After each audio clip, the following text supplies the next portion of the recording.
News 18 India. प्रधानमंत्री का Abu Dhabi में संबोधन। प्रधानमंत्री ने अपने संबोधन में यूएई की जमकर तारीफ की। प्रधानमंत्री ने बताया कई साल पुराना सपना पूरा हुआ, प्रमुख स्वामी का सपना पूरा हुआ। प्रधानमंत्री नरेंद्र मोदी ने अबुधाबी में भव्य मंदिर के निर्माण को मानव इतिहास का नया स्वर्णिम अध्याय बताया। दावा किया उन्होंने कि अबुधाबी में बना मंदिर वैश्विक एकता का प्रतीक बनेगा। अबुधाबी में मंदिर निर्माण करवाने वाली संस्था BAPS की भी प्रधानमंत्री ने जमकर तारीफ की। प्रधानमंत्री नरेंद्र मोदी ने बताया कि यूएई ने अपनी धरती पर मंदिर निर्माण करवाकर 140 करोड़ हिंदुस्तानियों का दिल जीत लिया। उन्होंने अपने संबोधन के दौरान अयोध्या में बने भव्य राम मंदिर का भी जिक्र किया। उन्होंने बताया कि वो खुद को सौभाग्यशाली मानते हैं कि अयोध्या में बने राम मंदिर और अबुधाबी में बने मंदिर के निर्माण के वो साक्षी बने। पिछले महीने ही अयोध्या में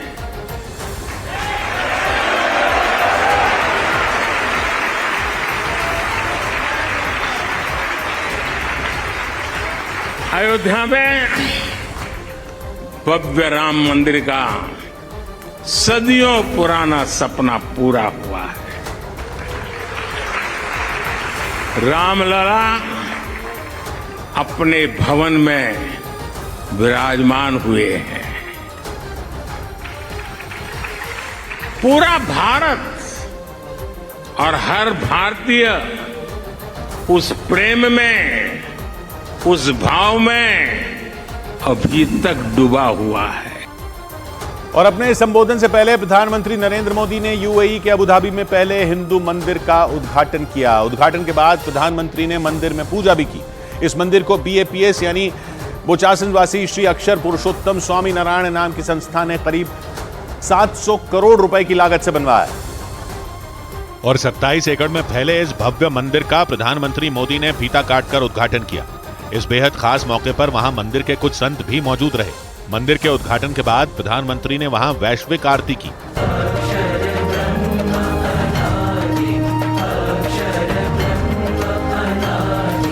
इसे वैश्विक आरती इसलिए कहा गया क्योंकि इसी समय पर यूएई के अबुधाबी के साथ साथ भारत और दूसरे देशों के BAPS यानी बोचासनवासी श्री अक्षर पुरुषोत्तम स्वामीनारायण संस्था के मंदिरों में भी आरती की गई।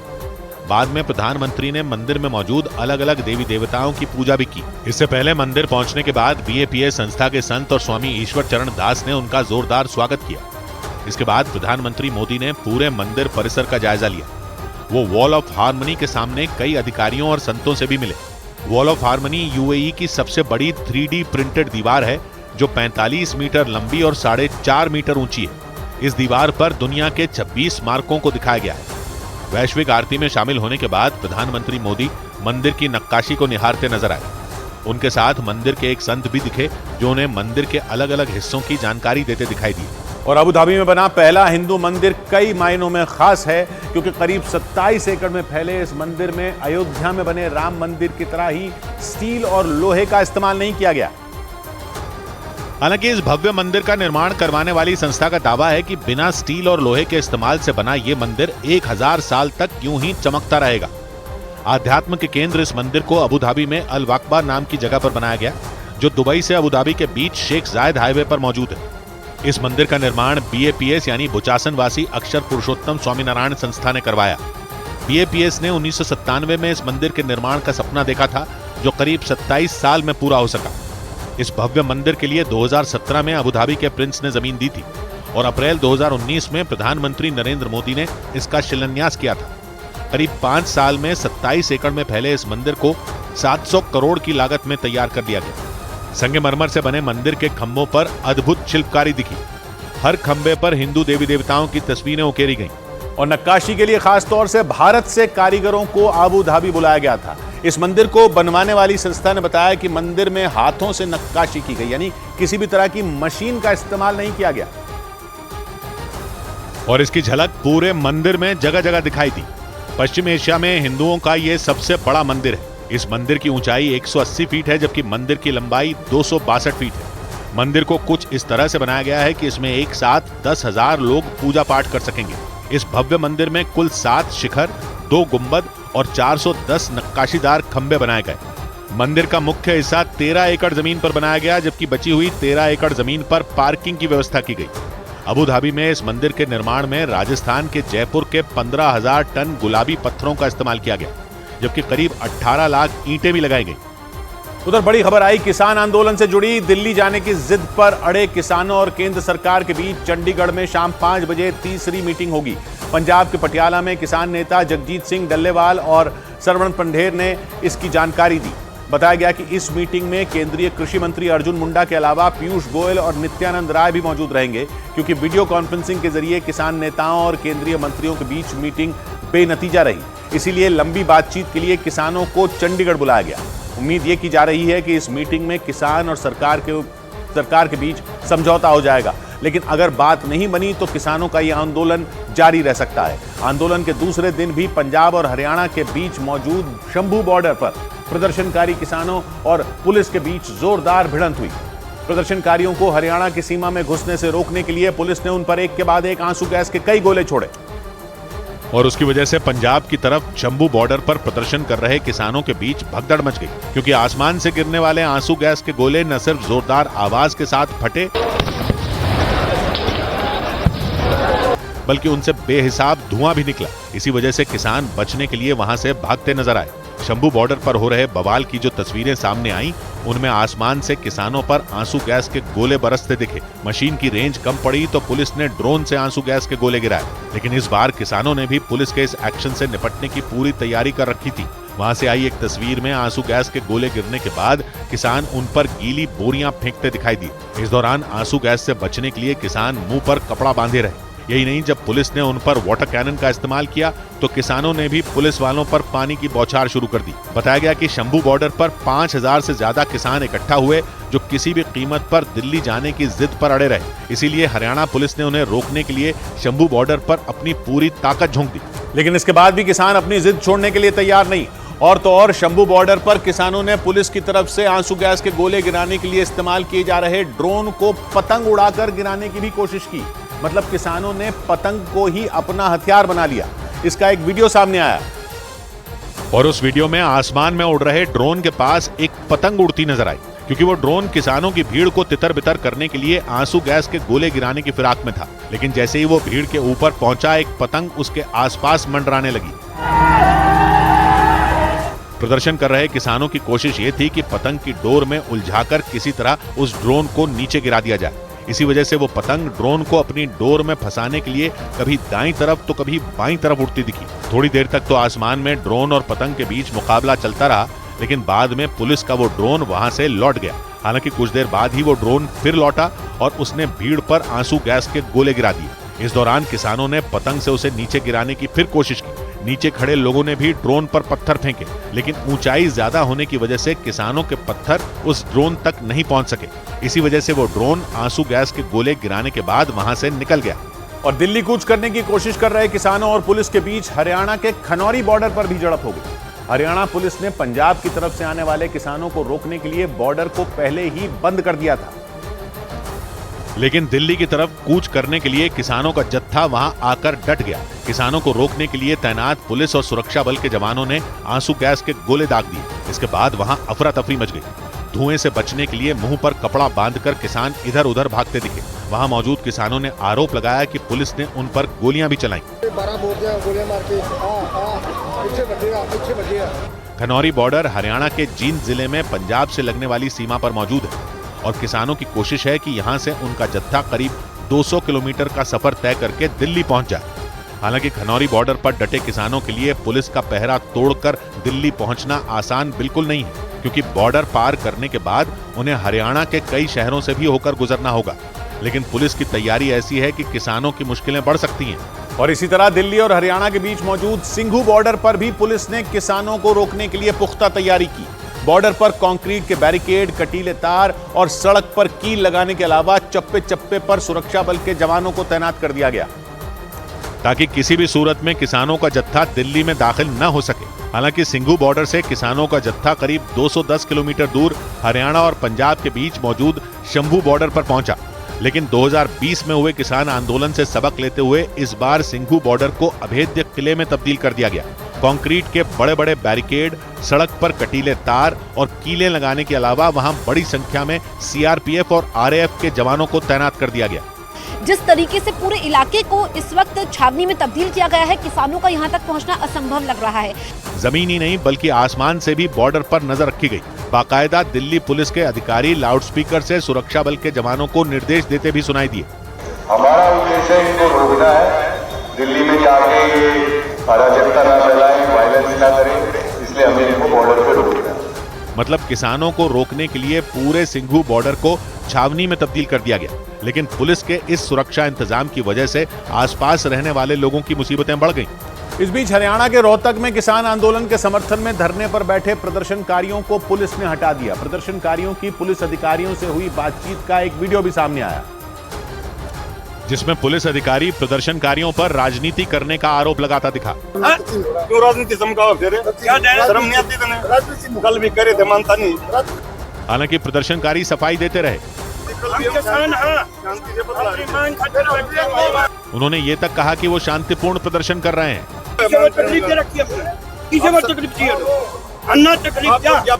ये समाज हमारा है, समाज के लिए बैठे हम। लेकिन पुलिस अधिकारी ने उन्हें सड़क खाली करने का अल्टीमेटम दे दिया। यहाँ नहीं बैठा है। क्या दें? रोड पे बैठे 10 मिनट का टाइम है ना जी। रोहतक और जींद को जोड़ने वाले एक अहम हाईवे पर बैठे ये किसान पंजाब के किसानों के समर्थन में धरने पर बैठे थे, लेकिन हरियाणा पुलिस ने उन्हें सड़क से हटने का आदेश दे दिया। हरियाणा पुलिस की कोशिश ये है कि किसानों के आंदोलन का असर राज्य के बाकी हिस्सों पर ना पड़े और आम लोगों को आंदोलन का खमियाजा न भुगतना पड़े। हालांकि किसानों ने सफाई दी कि वो सड़क पर नहीं बल्कि सड़क के किनारे बैठे हैं, लेकिन पुलिस वाले नहीं माने। नहीं बैठे, आप रोड पे बैठे हो ना? रोड पे जी, रोड पे बैठे हो आप ना जी। बात सुनो जी, पटवारी बुलाओ।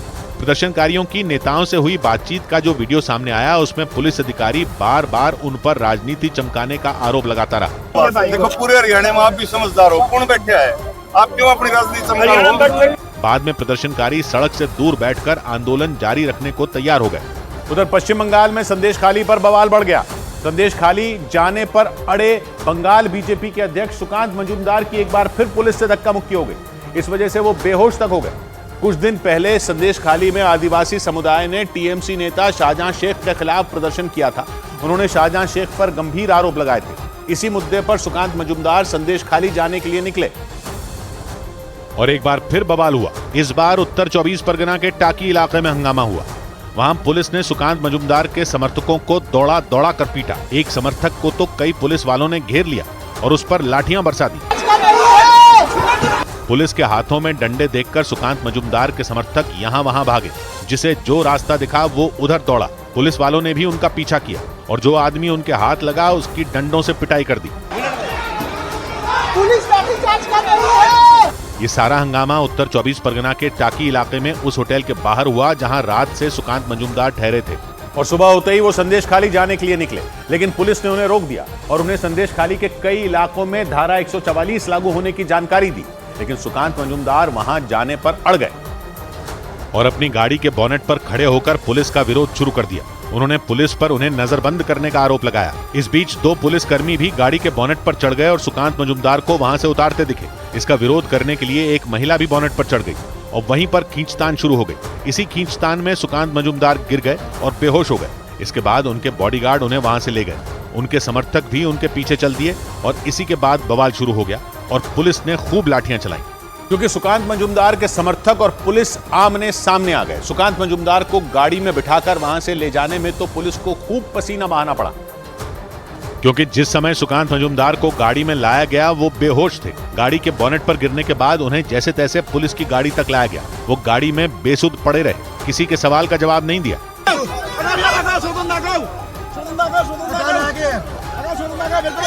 हंगामे के बीच सुकांत मजूमदार को पुलिस की गाड़ी से अस्पताल ले जाया गया। सुकांत मजूमदार बसीरहाट के एक अस्पताल में भर्ती कराए गए। इस सारा हंगामा इसलिए हुआ क्योंकि बंगाल बीजेपी के अध्यक्ष सुकांत मजूमदार को संदेश खाली जाने से रोका गया। वो संदेश खाली में आदिवासी समुदाय के लोगों से मिलने जाना चाहते थे क्योंकि वहां के आदिवासी समुदाय ने टीएमसी नेता शाहजहां शेख पर गंभीर आरोप लगाए और इस मुद्दे पर बीजेपी और टीएमसी आमने सामने आ गए। मामला इतना बढ़ गया कि संदेश खाली में धारा 144 लागू कर दी गई। यही नहीं, सुकांत मजूमदार के होटल के बाहर भी सुरक्षा कड़ी कर दी गई। लेकिन सुकांत मजूमदार ने अपना फैसला नहीं बदला और उनके होटल के बाहर ही बवाल शुरू हो गया। सुकांत मजूमदार के समर्थकों को पुलिस ने जबरदस्ती हिरासत में लिया। एक महिला को तो पुलिस खींचते हुए ले गई। सब ममता बनर्जी एक गुंडा है। सुकांत मजूमदार के पीए ने भी उनसे मारपीट किए जाने का आरोप लगाया।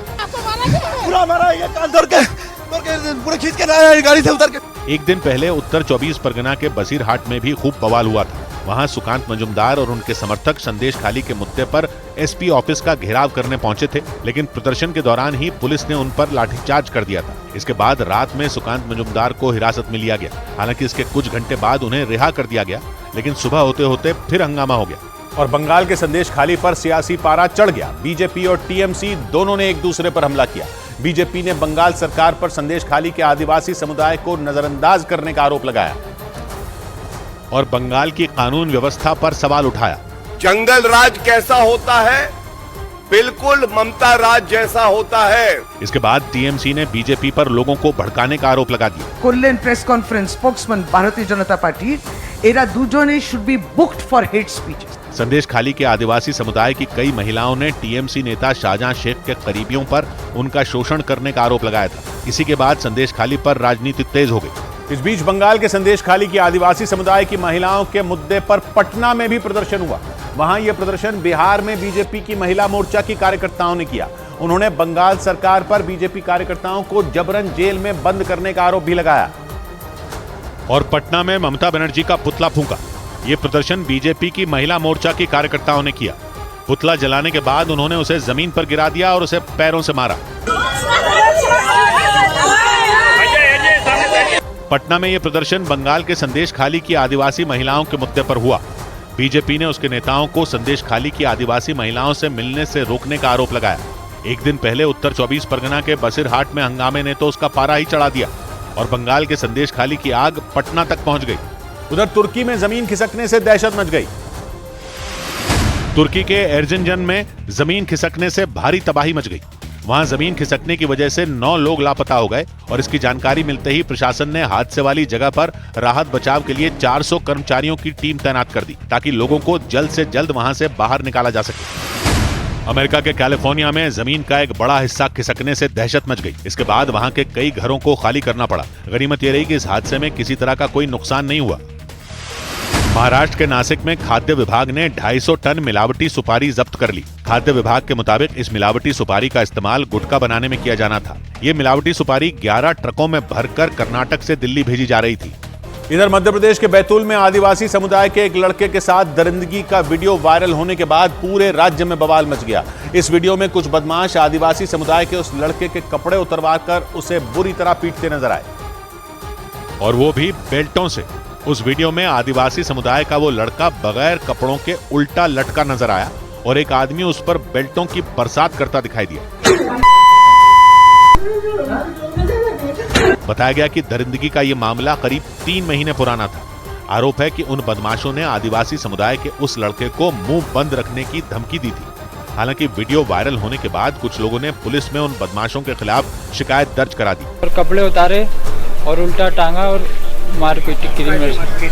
पुलिस के मुताबिक उन बदमाशों ने अपना रौब जमाने के इरादे से उस लड़के को बुरी तरह पीटा और इसका वीडियो बनाकर सोशल मीडिया पर भी डाल दिया ताकि उस इलाके के आदिवासी समुदाय के लोगों के बीच दहशत फैलाई जा सके। और जैसे इस मामले ने तूल पकड़ा, पूरे मध्य प्रदेश में इसकी चर्चा होने लगी। कांग्रेस के कई नेताओं ने तो इस मामले में सीधे सीधे राज्य सरकार से सवाल करने शुरू कर दिए और प्रदेश में एक के बाद एक होती आदिवासी समुदाय के लोगों के साथ दरिंदगी की घटनाओं पर जवाब मांगा। इस दौरान विधानसभा में विपक्ष के नेता उमंग सिंघार ने सीधे मुख्यमंत्री को ही निशाने पर ले लिया। कानून और सुरक्षा की गारंटी प्रदेश की सरकार जनता को नहीं देना चाहती। इस मामले में राज्य सरकार ने भी फौरन एक्शन लेते हुए आरोपियों की अवैध संपत्तियों पर बुलडोजर चलवा दिया। मध्य प्रदेश सरकार के पीडब्ल्यूडी मंत्री राकेश सिंह के मुताबिक उनमें एक आरोपी ने सरकारी जमीन पर कब्जा कर वहां एक घर भी बनाया हुआ था, जिसे प्रशासन ने बुलडोजर की मदद से जमींदोज कर दिया। भी जो दोषी होंगे उनके खिलाफ कड़ी कार्रवाई होगी, ये निश्चित मानकर चलिए। इस दौरान वहां बड़ी तादाद में लोग भी नजर आए। हालांकि उन्हें रोकने के लिए उतने ही पुलिस वाले भी वहां तैनात दिखे। लेकिन बैतूल में आदिवासी समुदाय के लोगों के साथ दरिंदगी का ये कोई पहला मामला नहीं है, बल्कि एक हफ्ते के अंदर इस तरह की घटना दूसरी बार हुई।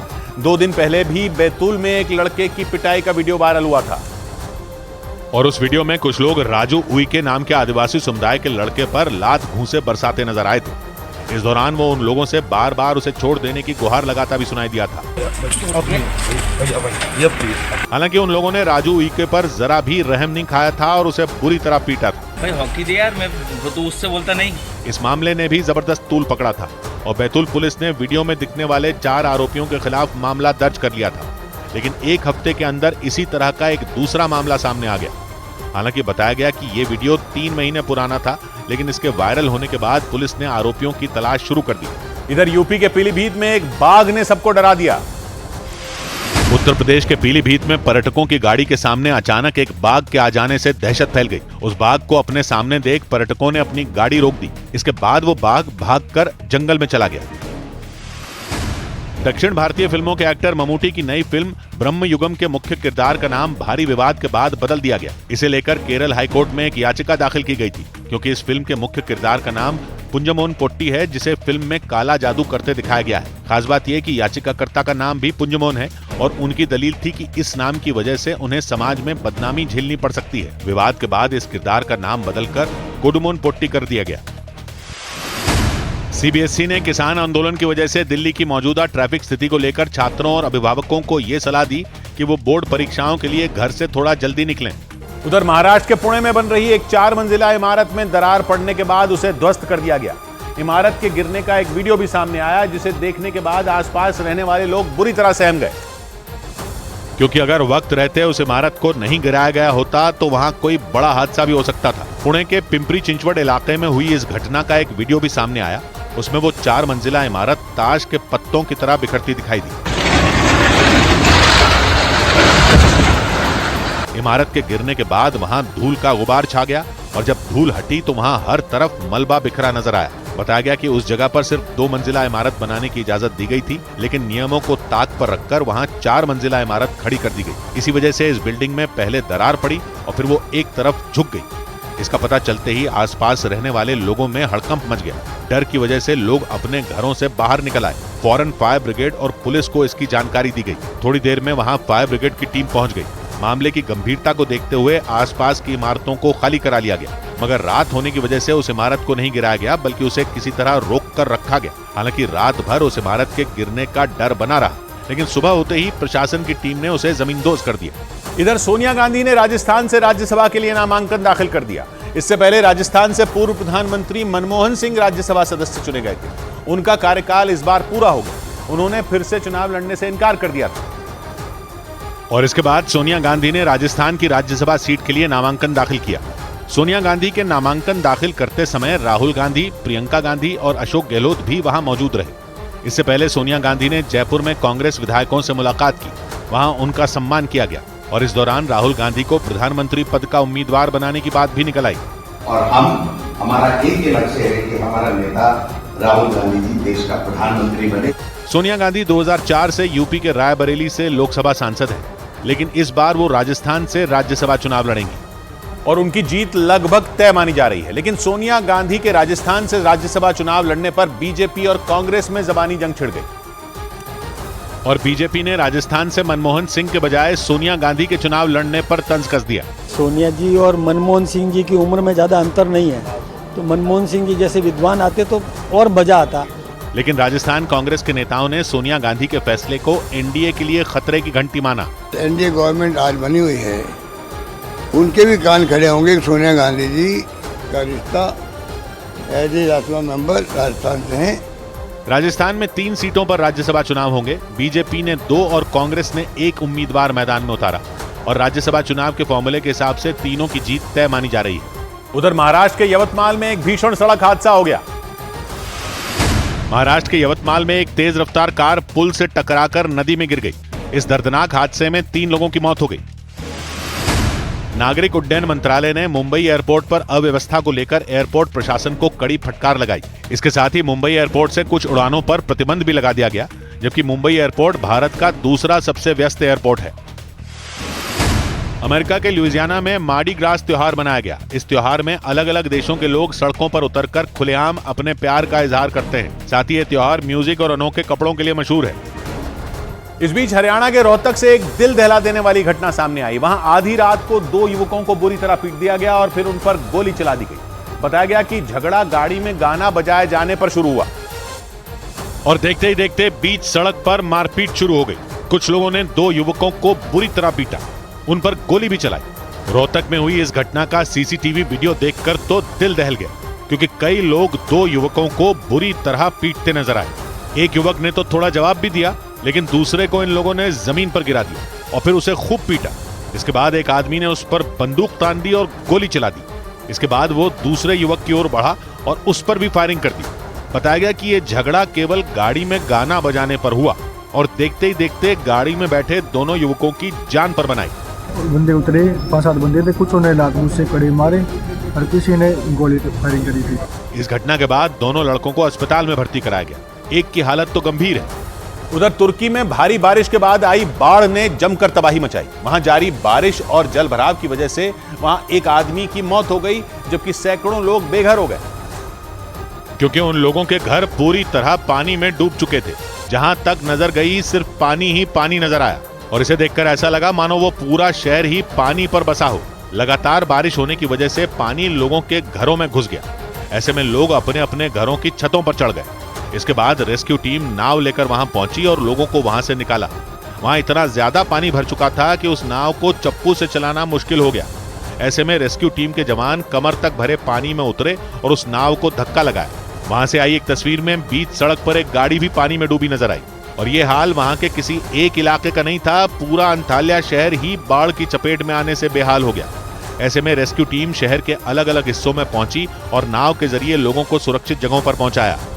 इस बीच खुफिया सूत्रों ने दावा किया कि पाकिस्तान की सेना ने वहां की सरकार का ब्लूप्रिंट तैयार कर दिया। मतलब सेना ने ये इशारा कर दिया कि वहां का प्रधानमंत्री और राष्ट्रपति कौन होगा। ऐसा इसलिए क्योंकि खबरें थी कि वहां चुनाव के नतीजे आने के बाद नवाज शरीफ और बिलावल भुट्टो के बीच प्रधानमंत्री पद को लेकर खींचतान चल रही थी। लेकिन सूत्रों का दावा है कि वहां की सेना ने इस रस्साकशी पर फुल स्टॉप लगा दिया। सूत्रों के मुताबिक वहां की सेना दोबारा सत्ता की कमान शहबाज शरीफ के हाथों में दे सकती है और राष्ट्रपति के पद पर आसिफ अली जरदारी को बैठाया जा सकता है। वहीं बिलावल भुट्टो को सिंध प्रांत का सीएम तो मरियम नवाज को पंजाब प्रांत की जिम्मेदारी सौंपी जा सकती है। इसका मतलब ये हुआ कि वहां की सेना ने नवाज शरीफ और आसिफ अली जरदारी दोनों के परिवारों के बीच सत्ता का बंटवारा करने की तैयारी कर ली। और माना जा रहा है कि ऐसा करके पाकिस्तान के सेना प्रमुख आसिम मुनीर असली ताकत अपने हाथ में रखेंगे।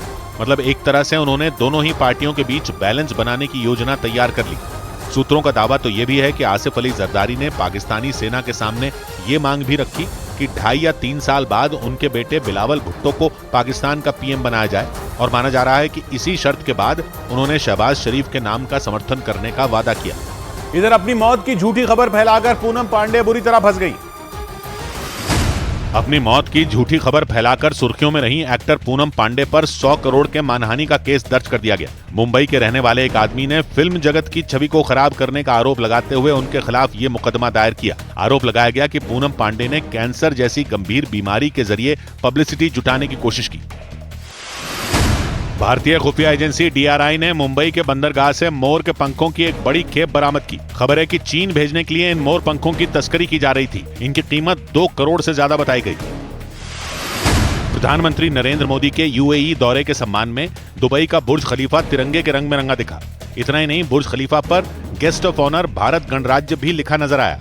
उधर दक्षिण अमेरिका के देश पेरू की राजधानी में उस वक्त हड़कंप मच गया जब वहां लोहे की चीजें बनाने वाले एक कारखाने में भीषण आग लग गई। तेजी से फैली आग उस कारखाने में रखे केमिकल के ड्रमों तक पहुंच गई और इसके बाद तो उस आग ने भयंकर रूप ले लिया। पेरू की राजधानी लीमा से डरा देने वाली तस्वीरें सामने आई। उनमें दिखा कि केमिकल के ड्रमों में हुए विस्फोट के बाद आग की लपटें उस कारखाने की छत के काफी ऊपर तक पहुंच गईं। इस भीषण आग को देखकर ऐसा लगा जैसे वहां कोई ज्वालामुखी फट पड़ा हो। ड्रोन से ली गई तस्वीरों में उस कारखाने से ऊंची ऊंची लपटों के साथ काले धुएं का गुबार निकलता दिखाई दिया। सूचना मिलने पर पहुंचे दमकल कर्मियों ने आग पर काबू पाने के लिए एड़ी चोटी का जोर लगा दिया। वो क्रेन की मदद से भी पानी की बौछार करते दिखे। कई घंटों की मेहनत के बाद आग बुझा ली गई, लेकिन इस हादसे में उस कारखाने में काम करने वाले 5 कर्मचारी घायल हो गए। इधर झारखंड के रामगढ़ में दिल दहला देने वाला एक हादसा हो गया। वहां एक तेज रफ्तार गाड़ी हाईवे के किनारे बनी कई दुकानों से टकरा गई और इस हादसे का जो वीडियो सामने आया उसने लोगों को खौफ से भर दिया, क्योंकि काले रंग की वो गाड़ी उन दुकानों को जोरदार टक्कर मारती नजर आई। टक्कर मारने से कुछ सेकंड पहले वो हाईवे पर बिल्कुल फिल्मी अंदाज में आगे बढ़ती दिखी और कुछ ही देर में वो लहराती हुई वहां डिवाइडर के करीब पहुंच गई। इस दौरान ड्राइवर ने किसी तरह गाड़ी को काबू में करने की कोशिश की, लेकिन वो तेज रफ्तार गाड़ी अपने दाहिने तरफ मुड़कर अचानक उन दुकानों में जा घुसी और उन दुकानों में घुसते ही वो पूरी तरह घूम गई। इसके बाद जो हुआ, ब्रेक के बाद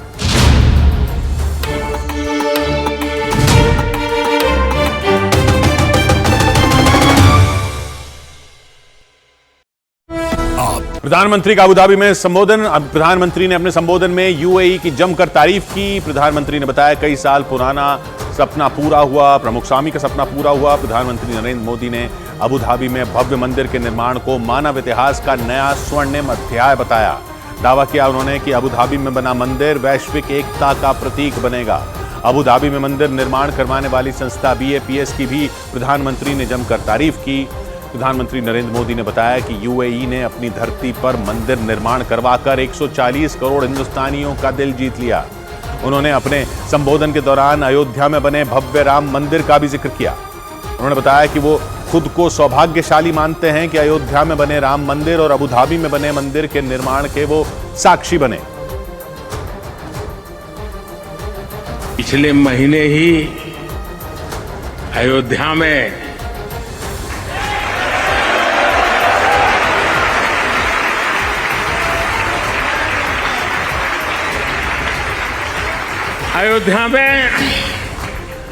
भव्य राम मंदिर का सदियों पुराना सपना पूरा हुआ है। रामलला अपने भवन में विराजमान हुए हैं। पूरा भारत और हर भारतीय उस प्रेम में, उस भाव में अभी तक डूबा हुआ है। और अपने संबोधन से पहले प्रधानमंत्री नरेंद्र मोदी ने यूएई के अबुधाबी में पहले हिंदू मंदिर का उद्घाटन किया। उद्घाटन के बाद प्रधानमंत्री ने मंदिर में पूजा भी की। इस मंदिर को BAPS यानी बोचासनवासी श्री अक्षर पुरुषोत्तम स्वामी नारायण नाम की संस्था ने करीब 700 करोड़ रुपए की लागत से बनवाया। और 27 एकड़ में फैले इस भव्य मंदिर का प्रधानमंत्री मोदी ने फीता काटकर उद्घाटन किया। इस बेहद खास मौके पर वहां मंदिर के कुछ संत भी मौजूद रहे। मंदिर के उद्घाटन के बाद प्रधानमंत्री ने वहां वैश्विक आरती की।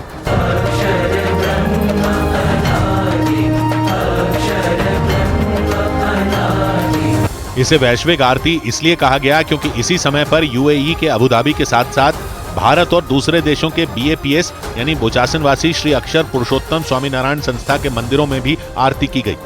बाद में प्रधानमंत्री ने मंदिर में मौजूद अलग अलग देवी देवताओं की पूजा भी की। इससे पहले मंदिर पहुंचने के बाद BAPS संस्था के संत और स्वामी ईश्वर चरण दास ने उनका जोरदार स्वागत किया। इसके बाद प्रधानमंत्री मोदी ने पूरे मंदिर परिसर का जायजा लिया। वो वॉल ऑफ हार्मनी के सामने कई अधिकारियों और संतों से भी मिले। वॉल ऑफ हार्मनी यूएई की सबसे बड़ी 3D प्रिंटेड दीवार है जो 45 मीटर लंबी और 4.5 मीटर ऊंची है। इस दीवार पर दुनिया के 26 स्मारकों को दिखाया गया है। वैश्विक आरती में शामिल होने के बाद प्रधानमंत्री मोदी मंदिर की नक्काशी को निहारते नजर आए। उनके साथ मंदिर के एक संत भी दिखे जो उन्हें मंदिर के अलग अलग हिस्सों की जानकारी देते दिखाई दिए। और अबुधाबी में बना पहला हिंदू मंदिर कई मायनों में खास है क्योंकि करीब 27 एकड़ में फैले इस मंदिर में अयोध्या में बने राम मंदिर की तरह ही स्टील और लोहे का इस्तेमाल नहीं किया गया। हालांकि इस भव्य मंदिर का निर्माण करवाने वाली संस्था का दावा है कि बिना स्टील और लोहे के इस्तेमाल से बना ये मंदिर 1000 साल तक यूं ही चमकता रहेगा। आध्यात्म के केंद्र इस मंदिर को अबुधाबी में अल वक्बा नाम की जगह पर बनाया गया जो दुबई से अबुधाबी के बीच शेख जायद हाईवे पर मौजूद है। इस मंदिर का निर्माण BAPS यानी बोचासनवासी अक्षर पुरुषोत्तम स्वामीनारायण संस्था ने करवाया। BAPS ने 1997 में इस मंदिर के निर्माण का सपना देखा था जो करीब 27 साल में पूरा हो सका। इस भव्य मंदिर के लिए 2017 में अबुधाबी के प्रिंस ने जमीन दी थी और अप्रैल 2019 में प्रधानमंत्री नरेंद्र मोदी ने इसका शिलान्यास किया था। करीब 5 साल में 27 एकड़ में फैले इस मंदिर को 700 करोड़ की लागत में तैयार कर दिया गया। संगमरमर से बने मंदिर के खंभों पर अद्भुत शिल्पकारी दिखी। हर खंभे पर हिंदू देवी देवताओं की तस्वीरें उकेरी गईं। और नक्काशी के लिए खास तौर से भारत से कारीगरों को अबुधाबी बुलाया गया था। इस मंदिर को बनवाने वाली संस्था ने बताया कि मंदिर में हाथों से नक्काशी की गई, यानी किसी भी तरह की मशीन का इस्तेमाल नहीं किया गया। और इसकी झलक पूरे मंदिर में जगह जगह दिखाई दी।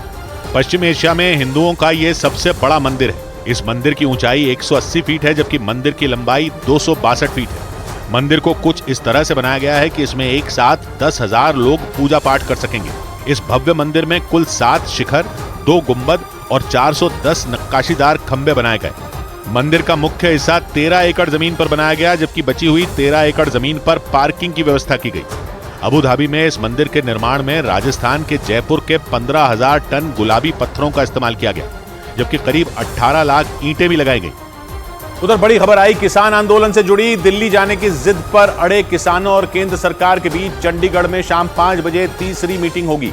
पंजाब के पटियाला में किसान नेता जगजीत सिंह डल्लेवाल और सरवण पंढेर ने इसकी जानकारी दी। बताया गया कि इस मीटिंग में केंद्रीय कृषि मंत्री अर्जुन मुंडा के अलावा पीयूष गोयल और नित्यानंद राय भी मौजूद रहेंगे, क्योंकि वीडियो कॉन्फ्रेंसिंग के जरिए किसान नेताओं और केंद्रीय मंत्रियों के बीच मीटिंग बेनतीजा रही। इसीलिए लंबी बातचीत के लिए किसानों को चंडीगढ़ बुलाया गया। उम्मीद ये की जा रही है कि इस मीटिंग में किसान और सरकार के बीच समझौता हो जाएगा, लेकिन अगर बात नहीं बनी तो किसानों का यह आंदोलन जारी रह सकता है। आंदोलन के दूसरे दिन भी पंजाब और हरियाणा के बीच मौजूद शंभू बॉर्डर पर प्रदर्शनकारी किसानों और पुलिस के बीच जोरदार भिड़ंत हुई। प्रदर्शनकारियों को हरियाणा की सीमा में घुसने से रोकने के लिए पुलिस ने उन पर एक के बाद एक आंसू गैस के कई गोले छोड़े और उसकी वजह से पंजाब की तरफ शंभू बॉर्डर पर प्रदर्शन कर रहे किसानों के बीच भगदड़ मच गई, क्योंकि आसमान से गिरने वाले आंसू गैस के गोले न सिर्फ जोरदार आवाज के साथ फटे, बल्कि उनसे बेहिसाब धुआं भी निकला। इसी वजह से किसान बचने के लिए वहां से भागते नजर आए। शंभू बॉर्डर पर हो रहे बवाल की जो तस्वीरें सामने आई, उनमें आसमान से किसानों पर आंसू गैस के गोले बरसते दिखे। मशीन की रेंज कम पड़ी तो पुलिस ने ड्रोन से आंसू गैस के गोले गिराए, लेकिन इस बार किसानों ने भी पुलिस के इस एक्शन से निपटने की पूरी तैयारी कर रखी थी। वहां से आई एक तस्वीर में आंसू गैस के गोले गिरने के बाद किसान उन पर गीली बोरियां फेंकते दिखाई दिए। इस दौरान आंसू गैस से बचने के लिए किसान मुंह पर कपड़ा बांधे रहे। यही नहीं, जब पुलिस ने उन पर वाटर कैनन का इस्तेमाल किया तो किसानों ने भी पुलिस वालों पर पानी की बौछार शुरू कर दी। बताया गया कि शंभू बॉर्डर पर 5,000 से ज्यादा किसान इकट्ठा हुए, जो किसी भी कीमत पर दिल्ली जाने की जिद पर अड़े रहे। इसीलिए हरियाणा पुलिस ने उन्हें रोकने के लिए शंभू बॉर्डर पर अपनी पूरी ताकत झोंक दी। लेकिन इसके बाद भी किसान अपनी जिद छोड़ने के लिए तैयार नहीं। और तो और शंभू बॉर्डर पर किसानों ने पुलिस की तरफ से आंसू गैस के गोले गिराने के लिए इस्तेमाल किए जा रहे ड्रोन को पतंग उड़ाकर गिराने की भी कोशिश की। मतलब किसानों ने पतंग को ही अपना हथियार बना लिया। इसका एक वीडियो सामने आया और उस वीडियो में आसमान में उड़ रहे ड्रोन के पास एक पतंग उड़ती नजर आई, क्योंकि वो ड्रोन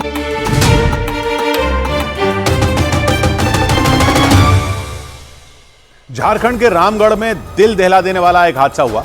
वहां एक तेज रफ्तार गाड़ी हाईवे के किनारे बनी कई दुकानों से टकरा गई। इस हादसे का जो वीडियो सामने आया उसने लोगों को खौफ से भर दिया, क्योंकि काले रंग की वो गाड़ी उन दुकानों को जोरदार टक्कर मारती नजर आई। टक्कर मारने से कुछ सेकंड पहले वो हाईवे पर बिल्कुल फिल्मी अंदाज में आगे बढ़ती दिखी और कुछ ही देर में वो लहराती हुई वहां डिवाइडर के करीब पहुंच गई। इस दौरान ड्राइवर ने किसी तरह गाड़ी को काबू में करने की कोशिश की, लेकिन वो तेज रफ्तार गाड़ी अपने दाहिने तरफ मुड़कर अचानक उन दुकानों में जा घुसी और उन दुकानों में घुसते ही वो पूरी तरह घूम गई। और इसके बाद भी वो गाड़ी रुकी नहीं, घूमने के साथ ही वो गाड़ी बाईं तरफ पलट गई।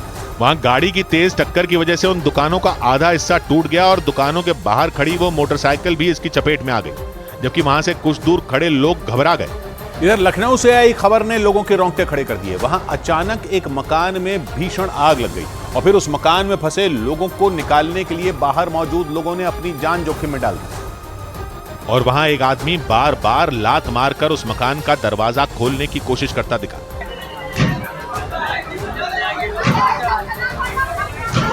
इसके लिए उसने वहां बालकनी में लगी ग्रिल का सहारा लिया और ग्रिल पकड़कर काफी देर तक दरवाजे पर धक्के मारता रहा। इसके बावजूद वो दरवाजा नहीं खुला।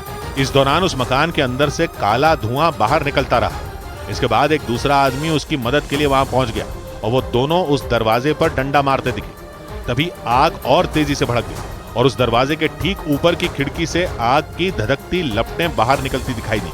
वहां दूसरी खिड़की से भी निकलती आग की लपटों ने लोगों को डरा दिया। तभी वो दरवाजा खोल लिया गया, लेकिन इस दौरान वहां आग ने पूरी तरह अपना कब्जा जमा लिया और इसके बाद तो कुछ लोग बाल्टी से पानी डालकर आग बुझाते नजर आए। तभी दमकल कर्मी भी वहां पहुंच गए। हालांकि आग की वजह से किसी को नुकसान पहुंचने की खबर सामने नहीं आई। उधर झारखंड के लेकिन उन्होंने बाहर से पुलिस पर पत्थर फेंकना शुरू कर दिया। बंद कीजिए, गेट बंद कीजिए। इस दौरान वहां मौजूद पुलिस कर्मियों ने पत्थरबाजी से बचने की कोशिश की, लेकिन गुस्साए लोग लगातार उन पर पत्थर बरसाते रहे और इसकी वजह से कई पुलिसकर्मी घायल हो गए।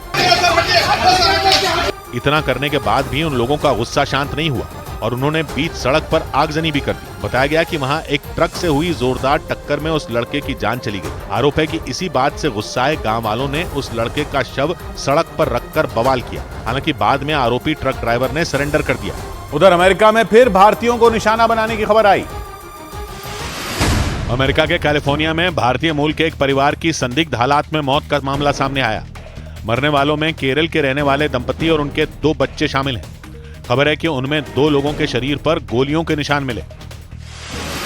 उत्तर प्रदेश के मेरठ में एक तेंदुए के रिहायशी इलाके में दिखाई देने के बाद दहशत का माहौल बन गया। लोगों ने इसकी सूचना वन विभाग को दी और इसके बाद वन विभाग की टीम उस तेंदुए को पकड़ने में जुट गई। ईडी ने कांग्रेस नेता सलमान खुर्शीद की पत्नी लुईस खुर्शीद को पूछताछ के लिए सुबह लखनऊ के दफ्तर में बुलाया। जांच एजेंसी उनसे doctor Zakir Hussain memorial trust की तरफ से दिव्यांगों को बांटे गए उपकरणों में धांधली के आरोपों पर पूछताछ करेगी। इधर ओडिशा के कटक से दिल दहला देने वाला एक वीडियो सामने आया। वहां एक मोटरसाइकिल की सड़क पर खड़ी एक गाड़ी से जबरदस्त टक्कर हो गई और उस मोटरसाइकिल पर पीछे बैठे 2 आदमी उछलकर उस गाड़ी के आगे गिर गए, जबकि आगे बैठा एक आदमी उस गाड़ी के पीछे वाले हिस्से पर गिर गया। उस वीडियो में वो सफेद रंग की गाड़ी सड़क के एक तरफ खड़ी नजर आई। तभी पीछे से आ रही वो तेज रफ्तार मोटरसाइकिल उससे टकरा गई और उस पर सवार 3 में 2 लोग दूर जाकर गिर गए, जबकि एक आदमी उस गाड़ी की टिक्की पर गिरकर फिर खड़ा हो गया। इसके बाद उस आदमी ने सड़क पर गिरे अपने दूसरे साथियों के पास जाने की कोशिश की, लेकिन उसे इतनी ज्यादा चोट लग चुकी थी कि उससे चला ही नहीं गया। ये खौफनाक मंजर देखकर आसपास मौजूद लोग दौड़कर वहां आ गए। इसके बाद उस गाड़ी में सवार एक आदमी भी बाहर आ गया और फिर सबने मिलकर उन दोनों लोगों को उठाया। बताया गया कि वो गाड़ी नो पार्किंग जोन में खड़ी थी, जिसकी वजह से उन लोगों को उस गाड़ी के वहां होने का अंदाजा नहीं था और उन्होंने अपनी मोटरसाइकिल की रफ्तार बढ़ा दी। इस बीच मुंबई के पास ठाणे से दिल दहला देने वाला एक मामला सामने आया। वहां ड्रोन ग्रूमिंग सेंटर में कुत्ते की पिटाई के आरोप पर हंगामा हो गया। लोगों की शिकायत पर पुलिस ने आरोपी को गिरफ्तार कर लिया। क्योंकि डॉग ग्रूमिंग सेंटर में एक कुत्ते की पिटाई का वीडियो देखकर लोग भड़क गए। इस वीडियो में एक शख्स एक कुत्ते पर मुक्के बरसाता दिखा। उसने किसी बॉक्सर की तरह पहले कुत्ते के मुंह पर पंच मारा, फिर उसकी पीठ पर। यह हरकत करते हुए यह शख्स मुस्कुराता दिखा। यही नहीं, उस दौरान वीडियो बनाने वाले शख्स ने भी कुत्ते को पीटा। बताया गया कि यह वीडियो मुंबई के पास ठाणे के एक डॉग ग्रूमिंग सेंटर का है। इस घटना के बारे में जैसे ही आसपास के लोगों को पता चला, वो भड़क गए और डॉग ग्रूमिंग सेंटर पहुंच गए। थोड़ी देर बाद पुलिस भी वहां पहुंची और कुत्ते की पिटाई के दोनों आरोपियों को गिरफ्तार कर अपने साथ ले गई। उधर कोरियाई प्रायद्वीप में बढ़े तनाव के बीच उत्तर कोरिया ने दक्षिण कोरिया की तरफ एक साथ कई मिसाइलें दाग दी। उत्तर कोरिया के शासक किम जोंग उन ने कुछ दिन पहले ही अपने दुश्मनों का नामो निशान मिटाने की धमकी दी थी। और इसी बीच दावा किया गया कि उन्होंने अपने सबसे बड़े दुश्मन दक्षिण कोरिया के आसमान में मिसाइलें उड़ा दी। खबर है कि उत्तर कोरिया के इस एक्शन से दक्षिण कोरिया में दहशत फैल गई। यही नहीं, दुश्मन से मुकाबले के लिए वहां की सेना को तैयार रहने के आदेश दे दिए गए। क्योंकि दक्षिण कोरिया और अमेरिका से बढ़े टकराव के बीच उत्तर कोरिया ने एक ही झटके में कई मिसाइलें दाग दी। उत्तर कोरिया की न्यूज एजेंसी KCNA ने नई मिसाइलों के परीक्षण का वीडियो भी जारी किया। उसमें दिखा कि जमीन से दागी गई वो विशालकाय मिसाइलें अपने पीछे धुएं का गुबार छोड़ गईं। KCNA के मुताबिक ये मिसाइलें उत्तर कोरिया के पूर्वी तट से लॉन्च की गई, जो दक्षिण कोरिया की हवाई सीमा से होते हुए जापान सागर में सैकड़ों किलोमीटर दूर जा गिरी। इधर राजस्थान में सूर्य नमस्कार के मुद्दे पर बवाल बढ़ गया। राजस्थान के सरकारी स्कूलों में सूर्य नमस्कार कराने के राज्य सरकार के फैसले को हाईकोर्ट में दी गई चुनौती खारिज हो गई। इसके बाद मुस्लिम संगठनों ने सुबह मुस्लिम समुदाय के बच्चों से स्कूल न जाने की अपील कर दी। इससे पहले राजस्थान सरकार ने सूर्य सप्तमी के अवसर पर स्कूलों में सूर्य नमस्कार कराए जाने का निर्देश जारी किया था। छात्रों से कहते हैं कि वो सूर्य नमस्कार की किसी भी आयोजन में वो हिस्सा न लें। समाजवादी पार्टी के टिकट पर फिर राज्यसभा का चुनाव लड़ रही जया बच्चन ने चुनाव आयोग में दिए हलफनामे में जानकारी दी कि अमिताभ बच्चन और उनकी कुल संपत्ति 1578 करोड़ रुपए की है। दिल्ली दंगा मामले के आरोपी उमर खालिद ने सुप्रीम कोर्ट से अपनी जमानत अर्जी वापस ले ली। उनके वकील ने साफ किया कि वो राहत के लिए निचली अदालत में जाएंगे। इसके बाद सुप्रीम कोर्ट ने उन्हें इसकी मंजूरी दे दी। उमर खालिद सितंबर 2020 से ही जेल में बंद है। इस बीच बेंगलुरु से एक अजीबोगरीब घटना सामने आई। वहां हेलमेट न लगाने पर जब एक लड़के को रोका गया तो उसने गुस्से में ट्रैफिक पुलिस कर्मी की उंगली ही चबा डाली, और वो भी सड़क के बीचों बीच। बेंगलुरु से आए उस वीडियो में दिखा कि 2 ट्रैफिक पुलिस कर्मियों ने स्कूटर से आ रहे उस लड़के को रोका। वो बगैर हेलमेट स्कूटर चला रहा था। इस दौरान जैसे ही पुलिस वाले ने उसके स्कूटर से चाबी निकाली, वो भड़क गया। इसके बाद उसने पुलिस वाले के हाथ से चाबी छीनने की कोशिश की, लेकिन पुलिस वाले ने चाबी हथेली पर लेकर अपनी मुट्ठी बंद कर ली। ऐसा होते ही उस लड़के ने पुलिस वाले की उंगली में काट लिया। इसके बाद दूसरे पुलिस वाले ने उसके स्कूटर को सड़क के किनारे लगाया, लेकिन वो अपना स्कूटर छोड़े जाने की जिद पर अड़ा रहा। इस दौरान उसने वीडियो बना रहे पुलिस वाले से भी बदतमीजी की। बताया गया कि इसके बाद उस आरोपी को गिरफ्तार कर लिया गया।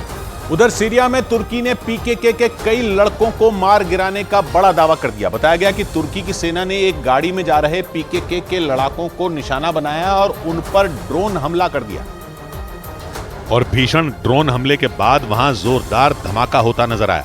ऐसा लगा मानो ड्रोन से एक साथ कई बमों की बरसात कर दी गई हो, क्योंकि विस्फोट के बाद वहां आग की तेज रोशनी चमकती दिखाई दी। इसके बाद तो पटाखों की तरह चिंगारी भड़कती दिखी और भयंकर धमाके को देखकर कई गाड़ियां वहां से कुछ दूर पहले ही रुक गईं। बताया गया कि तुर्की की सेना उत्तर पूर्वी सीरिया के एक इलाके में घात लगाए बैठी थी और जैसे ही वहां से पीकेके के उन लड़ाकों की गाड़ी गुजरती दिखी, उन्होंने बम बरसाकर उसे तबाह कर दिया और उसमें वो लड़ाके मारे गए। माना जा रहा है कि ऐसा करके तुर्की ने फिर कुर्द लड़ाकों के संगठन पीकेके को कड़ी चेतावनी दे डाली। तुर्की और कुर्द लड़ाकों का झगड़ा काफी पुराना है, जिसे उसकी सेना हमेशा के लिए खत्म कर देना चाहती है। इस बीच यूरोप के देश स्पेन में पुलिस और प्रदर्शनकारी किसानों की भिड़ंत हो गई। बीते 2 हफ्तों से पूरे स्पेन में किसानों ने वहां की सरकार की नीतियों के खिलाफ मोर्चा खोल रखा है। किसानों के मुताबिक सरकार की गलत नीतियों की वजह से न सिर्फ उनकी कमाई घट गई, बल्कि खेती की लागत भी कई गुना बढ़ गई। और उसी के खिलाफ अलग अलग शहरों में किसानों ने आवाज बुलंद की। स्पेन की राजधानी मद्रिद में किसानों को रोकने के दौरान पुलिस की एक टीम की झड़प हो गई। हाईवे जाम करने के लिए आगे बढ़ रहे किसानों को जब पुलिस ने रोका तो वो उनसे भिड़ गए। कुछ किसानों के साथ पुलिस वालों की हाथापाई भी हुई। हालांकि प्रदर्शन कर रहे कुछ किसान पुलिस को चकमा देकर आगे बढ़ने में कामयाब रहे, लेकिन पुलिस ने दूसरे किसानों को वहां से खदेड़ दिया। इसके बाद स्पेन का झंडा लिए प्रदर्शनकारी किसान एक स्टेडियम के पार्किंग एरिया में इकट्ठा हो गए। वहां भी उन्होंने सरकार के खिलाफ नारेबाजी की। प्रदर्शनकारी किसानों ने बताया कि अगर सरकार उनकी मांगों पर ध्यान नहीं देगी तो हाईवे को जैम करने के साथ वो बंदरगाहों को भी बंद कराने पहुंच जाएंगे। खेती में ज्यादा लागत लगने और उपज की कम कीमत मिलने से भड़के किसान यूरोप के कई देशों में प्रदर्शन कर रहे हैं। स्पेन के अलग अलग शहरों में 10 दिन से बड़े पैमाने पर किसानों का आंदोलन चल रहा है। इधर उत्तराखंड के हरिद्वार में एक जंगली हाथी ने उत्पात मचा दिया। उत्तराखंड के हरिद्वार में एक जंगली हाथी के सड़क पर आ जाने के बाद हड़कंप मच गया। ऐसा इसलिए क्योंकि उस समय उस सड़क से कई और गाड़ियां गुजर रही थीं। हालांकि करीब 1 घंटे की कड़ी मेहनत के बाद वन विभाग की टीम ने उस हाथी को पकड़कर जंगल में भेज दिया। लोकसभा चुनाव से पहले कांग्रेस को एक और झटका लगा। पूर्व प्रधानमंत्री लाल बहादुर शास्त्री के पोते विभाकर शास्त्री ने कांग्रेस छोड़ दी। वो उत्तर प्रदेश के उप मुख्यमंत्री ब्रिजेश पाठक की मौजूदगी में बीजेपी में शामिल हो गए। विभाकर शास्त्री कांग्रेस में रहते हुए प्रियंका गांधी के सलाहकार की भूमिका निभा चुके हैं। लाल बहादुर शास्त्री जी का जो विजन है, जय जवान जय किसान, उसको मैं और मजबूती से देश की सेवा में आगे ले जा सकूंगा। बीजेपी ने गुजरात से 4 राज्यसभा उम्मीदवारों के नामों का ऐलान कर दिया। इनमें पार्टी अध्यक्ष जेपी नड्डा और गोविंद भाई ढोलकिया समेत 4 लोगों के नाम शामिल हैं। इसके अलावा महाराष्ट्र से पूर्व मुख्यमंत्री अशोक चव्हाण समेत 3 उम्मीदवारों के नामों की घोषणा की गई। प्रधानमंत्री नरेंद्र मोदी की पहल पर शुरू की गई आयुष्मान योजना में आंगनवाड़ी कार्यकर्ताओं को भी शामिल कर लिया गया। इसके बाद देश भर में आंगनवाड़ी कार्यकर्ताओं से जुड़े संगठनों ने इसके लिए पीएम को धन्यवाद दिया। जो प्रधानमंत्री ने हमारे लिए योजना लागू की है, हम उसके लिए धन्यवाद करते हैं। इस बीच केरल से आई एक खबर की चर्चा पूरे देश में होने लगी, क्योंकि वहां कन्नूर जिले में एक खेत के चारों तरफ लगे कटीले तारों में फंसने की वजह से एक बाघ की मौत हो गई। 1 रोज पहले हुई इस घटना का एक वीडियो भी सामने आया और उस वीडियो में एक बाघ खेत के चारों तरफ लगाए गए कटीले तारों की बाड़ में फंसा दिखाई दिया। मोबाइल फोन से बनाए गए इस वीडियो में वो बाघ कांटेदार तार से खुद को छुड़ाने की कोशिश करता नजर आया। इस दौरान जब उसकी नजर वीडियो बनाने वाले लोगों पर पड़ी तो उसने उन पर झपटने की भी कोशिश की, लेकिन तार में फंसे होने से वो वहां से नहीं निकल सका। बाद में लोगों ने इसकी जानकारी वन विभाग को दी। इसके बाद उस बाघ को कटीले तारों से निकालने के लिए रेस्क्यू ऑपरेशन शुरू किया गया। बेहोशी का इंजेक्शन लगाकर उसे किसी तरह वहां से निकाला गया, लेकिन कटीले तारों में फंसने की वजह से वो बुरी तरह घायल हो गया। इसीलिए वहां मौजूद डॉक्टरों ने उसका फौरन इलाज शुरू कर दिया। बाद में वन विभाग के अधिकारी उसे पिंजरे में डालकर त्रिशूर के एक चिड़ियाघर के लिए निकल गए, लेकिन खबर है कि वहां पहुंचने से पहले ही 10 साल के उस बाघ ने दम तोड़ दिया। बताया गया कि कांटेदार तार से खुद को छुड़ाने के चक्कर में बाघ के शरीर पर कई गंभीर चोटें आ गई थीं और उसी वजह से उसकी मौत हो गई। उधर यूक्रेन के मीडिया ने दावा किया कि रूस ने जंग में पहली बार यूक्रेन के खिलाफ अपनी विध्वंसक ज़रकॉन मिसाइल का इस्तेमाल किया। ज़रकॉन एक हाइपरसोनिक मिसाइल है। ये रूस के जखीरे के सबसे खतरनाक हथियारों में एक मानी जाती है। और दावा किया गया कि रूस की उसी मिसाइल ने एक हफ्ते पहले यूक्रेन की राजधानी कीव में कहर ढा दिया था।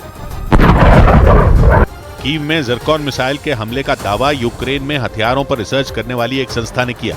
उसके मुताबिक 7 फरवरी को वहां हुए हवाई हमले में एक इमारत पूरी तरह तहस नहस हो गई थी। उस इमारत के मलबे में मिसाइल के कुछ टुकड़े बरामद किए गए थे। उन टुकड़ों की जांच के बाद यूक्रेन की उस संस्था ने दावा किया कि रूस ने जंग में पहली बार अपनी ज़रकॉन हाइपरसोनिक मिसाइल का इस्तेमाल किया और कीव में जो टुकड़े बरामद किए गए वो उसी ज़रकॉन मिसाइल के बताए गए। हालांकि रूस ने अपनी इस घातक मिसाइल को जंग के मैदान में उतारने की पुष्टि नहीं की, लेकिन बीते कुछ हफ्तों में यूक्रेन पर रूस के हमलों में भयंकर तेजी देखी गई। रूस के राष्ट्रपति व्लादिमीर पुतिन के आक्रामक तेवर देखकर यह माना जा रहा है कि उनकी प्लानिंग इस जंग को जल्द से जल्द खत्म करने की है। और दावा किया गया कि इसीलिए रूस की फौज ने यूक्रेन के खिलाफ अपने सबसे ताकतवर हथियारों को उतार दिया। कीव पर रूस की जिस ज़रकॉन हाइपरसोनिक मिसाइल के हमले का दावा किया गया, उसकी रफ्तार करीब 11,000 किलोमीटर प्रति घंटा बताई जाती है। ये विनाशकारी मिसाइल 1,000 किलोमीटर तक की दूरी पर मौजूद दुश्मन को तबाह कर सकती है और इसकी सबसे बड़ी खासियत यह है कि ये पनडुब्बी, युद्धपोत या जमीन तीनों जगहों से दागी जा सकती है। इसी वजह से रूस की इस मिसाइल को जंग की बाजी पलट देने वाला माना जाता है। ऐसे में अगर रूस ने पूरी ताकत से ज़रकॉन मिसाइलों का हमला शुरू कर दिया तो यूक्रेन में ऐसी तबाही मच सकती है जिसका अंदाजा भी नहीं लगाया जा सकता। इधर दिल्ली एयरपोर्ट पर फर्जी पासपोर्ट बनाने वाला एक आरोपी पकड़ा गया। दिल्ली एयरपोर्ट थाना पुलिस ने फर्जी पासपोर्ट बनाकर लोगों को विदेश भेजने के आरोप में एक मोस्ट वांटेड एजेंट को गिरफ्तार कर लिया। खबर है कि उसकी गिरफ्तारी पंजाब के संगरूर से की गई। आरोप है कि गुरजंत सिंह नाम के उस एजेंट ने पैसे लेकर कई लोगों को गलत तरीके से विदेश भेजा था। कांग्रेस ने तेलंगाना से रेणुका चौधरी और अनिल कुमार यादव को राज्यसभा के लिए उम्मीदवार बनाया, जबकि मध्य प्रदेश से अशोक सिंह को राज्यसभा जाने के लिए टिकट दी गई। इसके अलावा कर्नाटक से कांग्रेस ने अजय माकन, सैयद नासिर हुसैन और जीसी चंद्रशेखर के नाम पर मोहर लगाई।